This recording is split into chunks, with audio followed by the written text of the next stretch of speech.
What's up, guys? This is Ian here, coach of your Ladner Lantern. And my name is Monster, coach of the Atlanta Staraptors.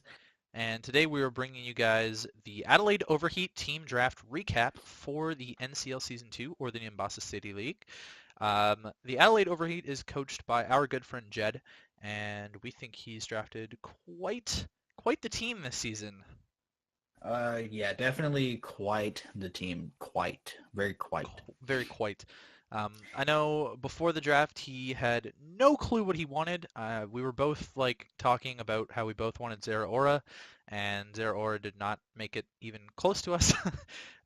Jed ended Pepe up, hands. yeah, Jed ended up with the back wheel pick, so he had 12th pick. I think it was quite fitting considering he had no clue what he wanted. Getting the 12th pick overall was really good because he could scout out what was coming ahead of time, and then he got two really good picks back to back every single time.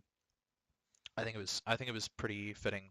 What about you? Do you think he used it well? Yeah, I definitely think because of the fact that he didn't know what he wanted. Having the back wheel pick definitely made it a lot easier for him to pick stuff because he could see what fell to him and then pick accordingly. So definitely very good for him. For sure. So I'm not sure exactly what his goal was in round one. There was a lot of stuff going by. Zeraora going second overall was kind of a big thing. And a few things that he's tried before that were going. I know Celesteela is one of those things. I don't believe he's tried things like Tapu Koko before, though. I know he's had Jirachi one time, but not very long.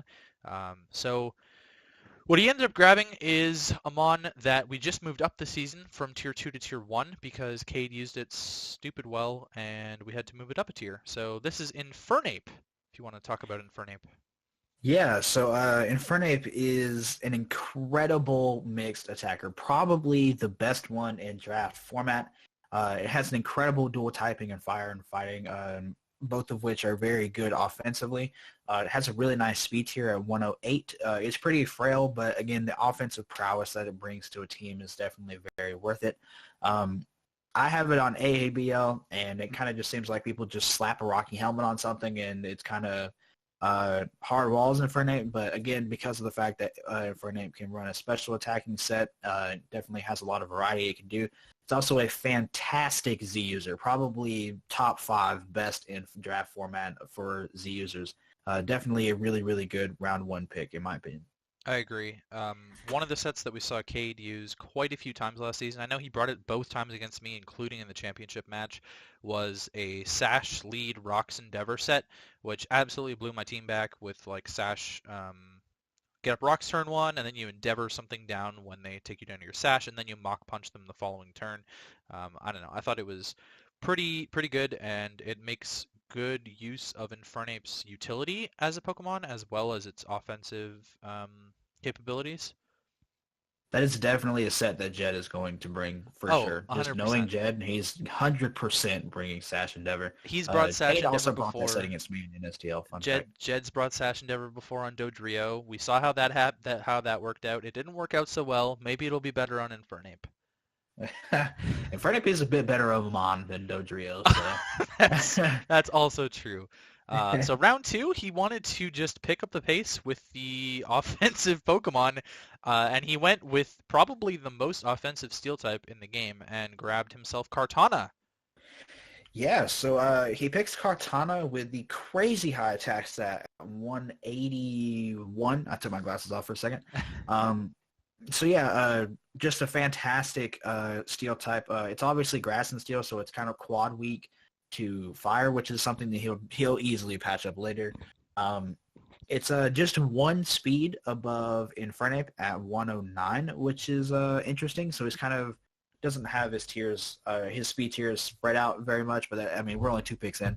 Um, but yeah, Kartana, fantastic Scarf user, getting the attack boost pretty much guaranteed. Just a really, really solid offensive mon, and just with these 2 picks alone, you can kind of see where the direction that his team is going in for sure. Yeah, you can definitely tell this is going to be a hyper offensive team. You'll notice with both of them, they both have fairly poor defensive stats. Kartana is actually a reasonable physical wall. It's got 131 base defense, which is pretty good. I mean, it is a steel type, so just inherently steel types have higher base defense than than most other typings in the game, but the quad weakness to fire, like you said before, he doesn't have the best fire resistant Infernape already, so he's going to have to patch that up later. He does have a ground weakness in Infernape that's not really patched up by Kartana. It takes it okay. Like any special ground hit is still going to blow back Kartana. It's got piss poor special defense and HP. It's just not taking those very well. For sure. This also starts his fire, water, grass core. He now has his fire and his grass type. He'll be looking to pick up his water type whenever he can do that. True, and he's also started his Fairy Dragon Steel Core with a nice Steel type already. Indeed, indeed. So fast forward, what is that, like 22 picks or 24, 24 something, picks. 20, Yeah. 20 plus picks, all the way back to Yeah. his next wheel, and he is going to pick up the Dragon part of his Fairy Dragon Steel Core, a mon that I know you have used quite a lot in the past, Kirim. Yes. Kirim, definitely. I think this is easily the second best dragon in Tier 3. Kirim is a phenomenal dragon type. Do not sleep on regular Kirim. A lot of people, when they hear Kirim, they think of Kirim Black. Um, this is, of course, regular Kirim, but this thing can put in just as much work as Kirim Black. It's absolutely amazing. Its base HP is 125, so it's very inherently bulky.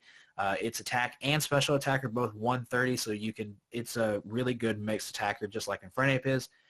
Its base speed is a little on the lower side at 95, but it gives him a nice speed tier. It gives him his first 95 speed, and it has base 90s in its defenses, so it's definitely a really good. This is like a legendary Pokemon stats, or like because Kirim is a legendary Pokemon. That's what I mean. Uh, he has 125 HP and then really good defenses to back up the offensive stats. It's a really, really solid mon. Its dual typing also is a very offensive threat with Ice and Dragon being very hard to switch into. And yeah, dude, just adding more on to the hyper offense. I don't have anything else to add, so we'll move on to round four. With his next back-to-back pick, he ends up completing his Firewater Grass Core and grabbing a Mon that probably shouldn't have been around in round four. A Mon that Matt knew well. Actually, Kirim was on Matt's team last season as well. And Jed is going to pick up Rotom-Wash. Yeah, so I actually have this exact core, not Cartana, but I have this exact core in AABL. This Volt turn core that he's currently have going on with Yep. Infernape and Rotom-Wash. I have not used it to any effectiveness of any kind at all. So hopefully Jed can make it very successful because Infernape and Rotom-Wash are definitely an extremely solid Volt turn core, and it's definitely very scary. Rotom-Wash is super bulky. Probably the best. Not probably. It's easily the best Rotom-Wash form. Best Rotom-Wash form. It's the best Rotom form. It's the Um, best Rotom-Wash form. its base HP is 50, but its base defenses are both 107, so it easily makes up for that. Then he gets an 86 speed tier, which is one speed tier below Kirim. So he's kind of dipping into the slower stuff, but totally fine. Rotom-Wash is probably meant to be bulky. He has a nice fire resist now. Not his only one being in front of it before that. This one is definitely a super nice fire resist. And yeah, the Volturn core on a hyper offense team is super scary. Yep, he's also kind of patched up his ground weakness with a ground immunity now, which is pretty cool. So let's fast forward another 20 somewhat picks where Jed ended up taking a mega that I was looking at. This is a mega that I ended up sniping from him last season, and so I don't know if we can say necessarily that he got revenge, but he planned on taking it a lot earlier than I was ever going to take it anyways. So he got his hands on the powerful Mega Beedrill. Yeah, so again, adding another U-turn, this incredibly scary Volturn core, but now this U-turner gets stab U-turn and base 150 attack, so definitely extremely scary. Um, so Mega Beedrill is extremely good because it gets abilities or it gets adaptability, boosting the effectiveness of its stab moves, and its base speed is 145, which is insane. It's got a really good offensive typing and bug and poison. Uh, yeah, just an all-around super good mana. You know a lot more about Mega Beedrill than I do, man. What do you say? This thing is a menace, man. This was my kill leader through the entire regular season. I believe by the end of the regular season it was my kill leader. I 6-0'd Nacho with a Felsinger Mega Beedrill set that absolutely tore him apart once I got the +3 attack boost. Despite how frail this thing is, it is so damn fast that you need to run a Scarfer, or you need to pick a Mega that's faster than it, which is Mega Alakazam or Mega Aerodactyl. One of those did get drafted, so there's always that option for the one Mega opponent. Sceptile's not faster? Mega Sceptile is the same base speed. Oh, the Excuse more me. you know. Wow. Excuse me.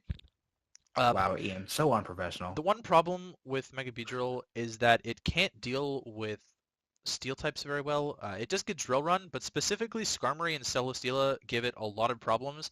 I sort of mitigated that last season with my team where I paired it with Celesteela so that I only had to go up against Skarmory, which was on Muddy's stall team, and anyways, that's a long story. But Mega Beedrill sort of suffers in that regard. You know, Bug and Poison is a great offensive typing, but it cannot touch steel types. It basically can't touch steel types unless you're running Drill Run, which isn't boosted by adaptability. So is it really that good? I'm not entirely sure.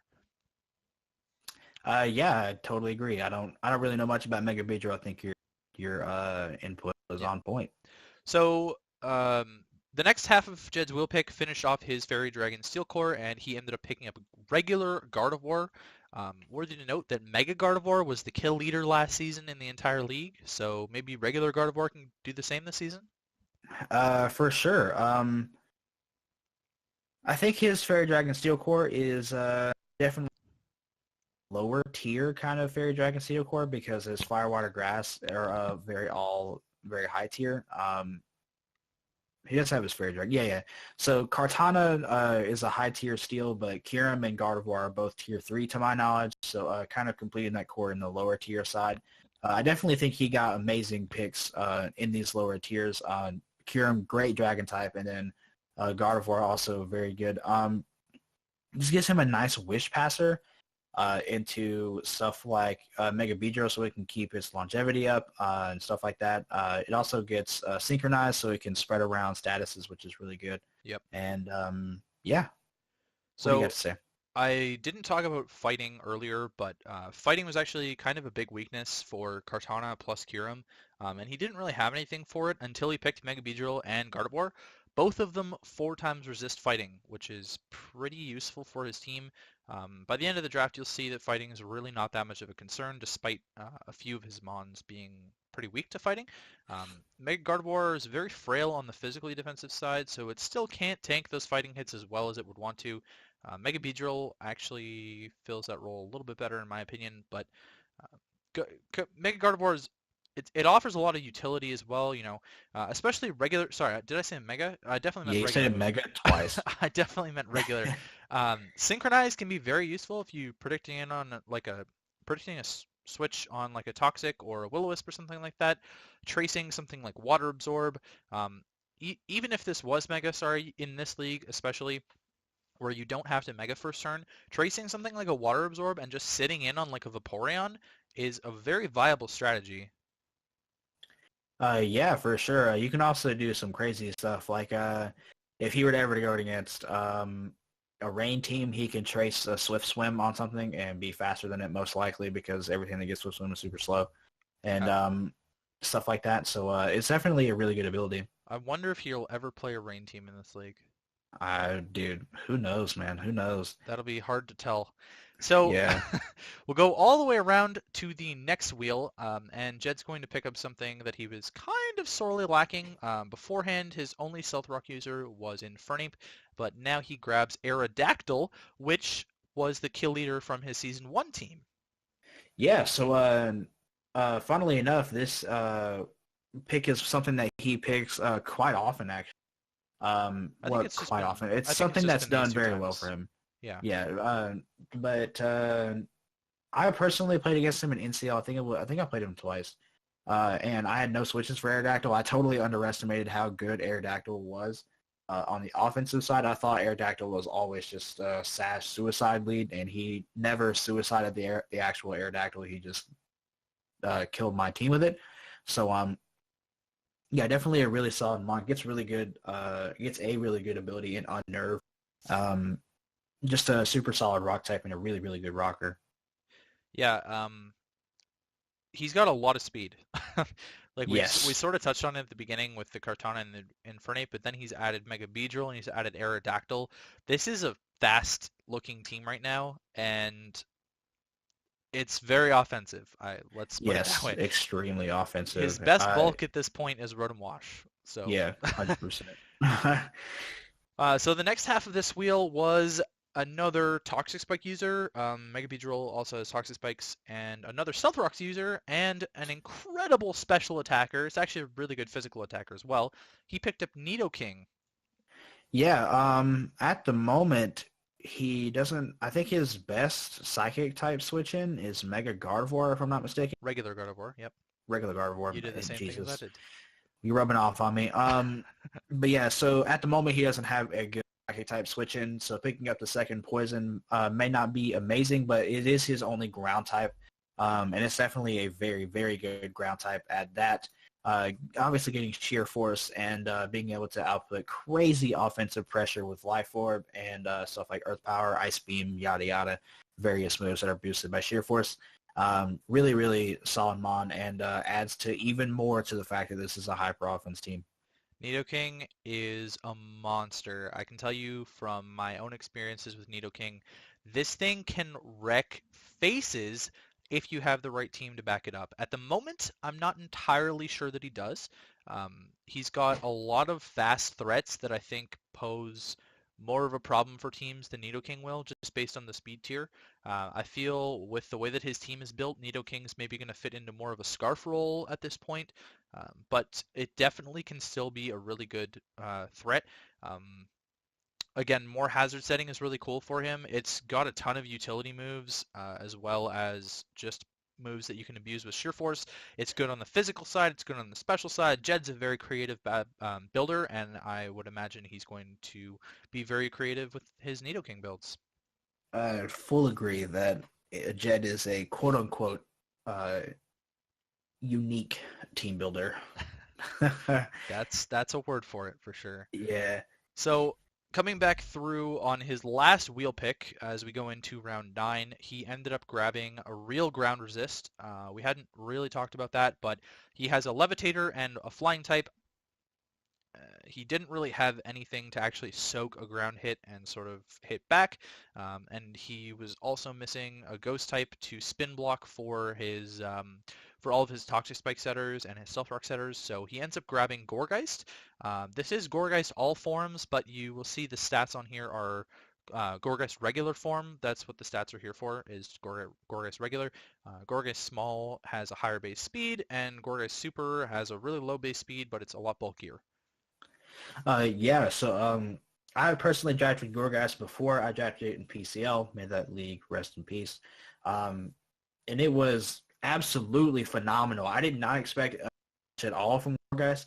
I really just picked it because of the fact that I like drafting bulky grasses, and Gorgast is a bulky grass, and Gorgast was a beast. It was absolutely incredible. I think it ended up like having one of those kills on my team, despite the fact that I was bringing it defensively. It is phenomenal. It gets stuff like Leech Seed, Shadow Sneak, so it gets good priority, gets good recovery, it gets Synthesis, which is really solid. It gets a nice ground stab. I think it gets stuff like Seed Bomb or something like that. It's really, really solid. Definitely extremely bulky and can eat any ground hit anytime, period. For sure. I think you touched on all the points. As we get into the later rounds, we don't really have to go that much in depth because a lot of these mons either fill niche roles or you can't necessarily be as creative with the builds. One of them that you can be a little bit more creative on is Kamala, his normal type that he picked in round 10. Just before I hand it off to you, the most common creative set, quote unquote, that I've seen for Kamala is Banded Sleep Talk Last Resort set. It seems to be pretty popular these days, and it's a powerhouse fueled by base 115 attack and stab boost. Yeah, so the reason that why that set is so good is because of its ability Comatose, which basically means that Kamala is always sleeping and it cannot be statused in any other way, which is really, really good, and which obviously lets it or allows it to use Sleep Talk and use Last Resort, which is just insane. But yeah, so now he has a Rapid Spinner. This is his first Rapid Spinner to my knowledge. So that's really good for his removal. This is also a very good wish passer. Very, very solid in that department. It gets a pretty wide coverage of moves. It gets stuff like Woodhammer and Shadow Claw and stuff like that. It's a pretty solid mon. I had it in D&D, and it's definitely not bad. Yep, I agree. Specifically, the Wish Pass point is something that I was going to bring up as well. It gives him another Wish Passer to pass into his frailer things. Especially, I think this will help out something like Nidoking quite a lot, just because of how slow the Nidoking is compared to things like Infernape, Kartana, Mega Beedrill, Aerodactyl, obviously. Um, Getting a Wish passed into the Nidoking is sort of going to help his longevity.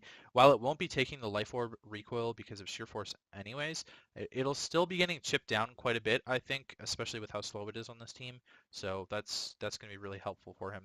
So heading into the last round, Jed so graciously let me take the dark type that he was looking at. Um, and he ended up taking the other dark type that was left, I believe. I don't think there was another. There might have been one other dark type, but this was the better one that was left.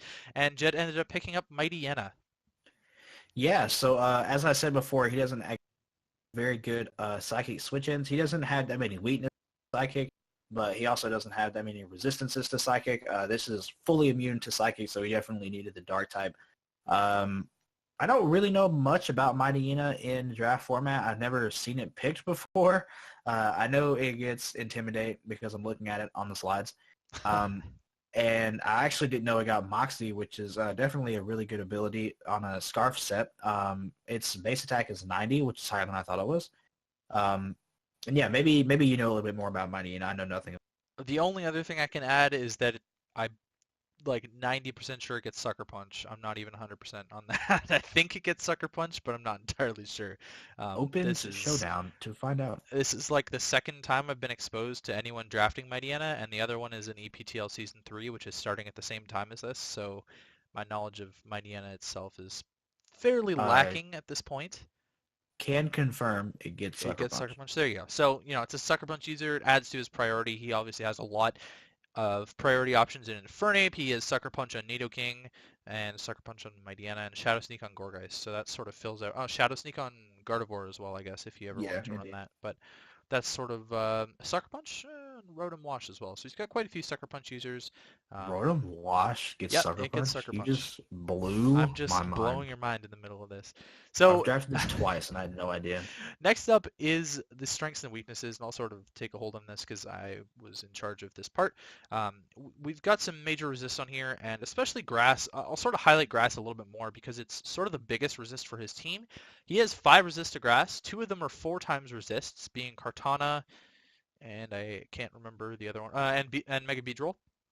He has 4 water resists, which are all 2 times resist. He has 4 electric resists, one of those being an immunity in his ground type in Nidoking. He has 4 poison resists, one of those being a 4 times resist, I think again in Nidoking. And he has 4 fighting resists, 2 of those being 4 times, and he's got an immunity. So that sort of builds up to itself. Now, fighting, take it as you will. He also has 4 fighting weaknesses that cancel out all of that, so that doesn't work out too much in his favor, but fighting is the most weaknesses that he has built up. He also has 3 fire weaknesses, and the only reason I point this out is because his 1 4 times weakness is to fire, and that is on Kartana. Kartana is a very frail Pokemon. Um, I'll let you guys be the judge and Jed be the judge if he has enough to cover his fire weakness. It's very easy to just slap HP fire on something against his team. I don't think that you necessarily want to run another hidden power against his team just looking at it, because hidden power fire is going to hit the Kartana, it's going to hit the Mega Beedrill, and it's going to hit the Gorgeist really well. I think every once in a while you may see an HP ice slapped on there for Nidoking, but for the most part that's kind of what you're going to be rolling with there. So I'm not sure if he's covered up that yet. And then moving on, we've got his hazard game. So he's got a pretty even hazard game. He's got some setting in Infernape and Stealth Rocks, Mega Beedrill with T-Spikes, Aerodactyl with Stealth Rocks, Nidoking with Stealth Rocks and T-Spikes. He's missing a Spiker. I don't really think that it's that important. He's correctly identified that Toxic Spikes are kind of the big hazard in Draft League format right now, and picking up a grounded Poison type for himself in Nidoking as well is going to help that out a ton, be able to suck up those Toxic Spikes used against him. In terms of removal, he's got Kartana, which rarely runs Defog, Rotom-Wash, which runs it quite more often these days. Mega Beedrill can technically defog, It's not the best defogger by any means because it can't really live a hit when it's getting off a defog. And he's got a rapid spinner in Kamala. And last but not least, we'll sort of go over the summary of his team here. Again, I touched on it. I think fire is kind of a big weakness for him. He has fighting covered, kind of, but at the same time, he's still got a lot of fighting weaknesses, so maybe fighting is a good bring against him. What are your sort of overall thoughts on Jed's team? So my thing is, again, I've said it. This has been my third time saying it. He doesn't really have good psychic switch-ins at all. His best ones are going to be Gardevoir and Kartana. Kartana's not going to want to take a special psychic hit, so it's really just Gardevoir.